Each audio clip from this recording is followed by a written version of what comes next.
Assalamualaikum warahmatullahi wabarakatuh. Perkenalkan, saya Suri Landari dengan NIM 2202101145. Saya di sini akan memenuhi tugas ujian akhir semester yang diampu oleh Ibu Risna Dewi, ESOS MSP. Nah, saya di sini akan menjelaskan peran kebijakan fiskal terhadap perekonomian. Kebijakan fiskal adalah kebijakan atau panduan yang didasarkan dilakukan oleh pemerintah atau pimpinan sebuah negara untuk mengatur kondisi keuangan dan pendapatan negara. Lalu, apa aja sih kebijakan fiskal di Indonesia? Yang pertama, ada kebijakan pemerintah dengan cara menaikkan pajak agar memperoleh tambahan pendapatan negara. Terus yang kedua, ada kebijakan fiskal berupa pengeluaran obligasi agar Indonesia dapat meminjam uang dari negara asing sehingga bisa menutupi pembiayaan defisit yang dialami Indonesia. Terus yang ketiga, ada kebijakan fiskal yang diterapkan oleh pemerintah mengenai kewajiban masyarakat untuk memiliki nomor pokok wajib pajak atau NPWP. Yang keempat, ada kebijakan untuk mengelola dan mengatur anggaran dengan cara mengurangi pembelanjaan negara sekaligus menaikkan nominal pajak. Kebijakan ini bertujuan untuk menstabilkan perekonomian Indonesia. Kebijakan fiskal memainkan peran penting dalam perekonomian Indonesia. Yang pertama, menurunkan inflasi, mengatur pengeluaran pemerintah untuk mengurangi peredaran uang di masyarakat. Yang kedua, meningkatkan PDB, mendorong produksi barang dan jasa melalui peningkatan belanja pemerintah dan transfer. Yang ketiga, ada mengurangi pengangguran, menciptakan lapangan kerja melalui proyek pembangunan. Yang empat, ada meningkatkan kesejahteraan, distribusi pendapatan yang lebih baik, dan peningkatan kualitas sumber daya manusia. Yang kelima, ada stabilitas ekonomi, pengendalian fluktuasi ekonomi, dan menjaga kestabilan harga. Adapun tujuan kebijakan fiskal, yang pertama itu menjaga dan mengembangkan perekonomian di negara.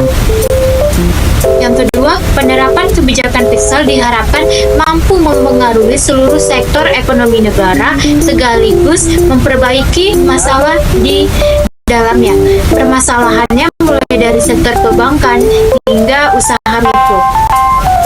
Yang kedua, ada meningkatkan sumber daya manusia. Kebijakan fiskal bertujuan untuk meningkatkan kualitas sumber daya manusia masyarakat, terutama dari segi teknologi dan perekonomian. Apabila kualitas sumber daya manusia meningkat, diharapkan sumber daya manusia tersebut memiliki kapasitas bersaing di dunia kerja nasional dan internasional, sehingga bisa meningkatkan kesejahteraan hidupnya.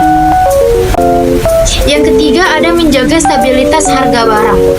Nah, yang dimaksud di sini ada banyak faktor yang mempengaruhi harga barang dalam pasar, mulai dari faktor positif hingga faktor negatif, seperti terjadinya penimbunan dan monopoli.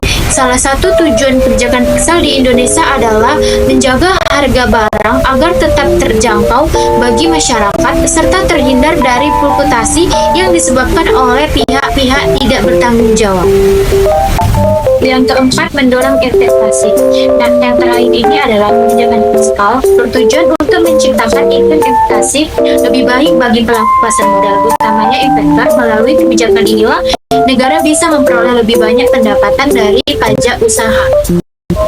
Nah, terus tuh apa aja sih fungsi kebijakan fiskal? Yang pertama, fungsi yang harus dipenuhi selama pelaksanaannya dan diatur dalam Undang-Undang Nomor 17 Tahun 2003, Pasal 3 Ayat 4 tentang keuangan negara. Yang pertama, fungsi otoritas. Dilakukan anggaran negara menjadi pedoman mencari pendapatan dan belanja untuk tahun yang bersangkutan. Yang kedua, ada fungsi perencanaan. Fungsi perencanaan merujuk ketika anggaran negara menjadi dasar bagi manajemen dalam merencanakan anggaran tahun yang bersangkutan. Terus yang ketiga, ada fungsi pengawasan. Fungsi pengawasan adalah ketika anggaran negara menjadi pedoman untuk menilai apakah kegiatan penyelenggaraan pemerintah negara sesuai dengan ketentuan yang telah ditetapkan. Sedangkan yang keempat, ada fungsi alokasi. Nah, fungsi alokasi ini adalah ketika anggaran negara dialokasikan untuk tujuan mengurangi tingkat pengangguran dan pemborosan serta sumber daya dan menambah efisien dan efektivitas. Sedangkan yang kelima, ada namanya fungsi stabilitas, yaitu ketika anggaran pemerintah menjadi alas untuk memelihara dan mengupayakan keseimbangan fundamental serta perekonomian. Dan yang terakhir ada fungsi distribusi, yaitu ketika kebijakan negara membuat kebijakan anggaran dengan adil dan rasa kepatuhan, maka perekonomian yang ada di desa akan menjadi merata dan berhasil.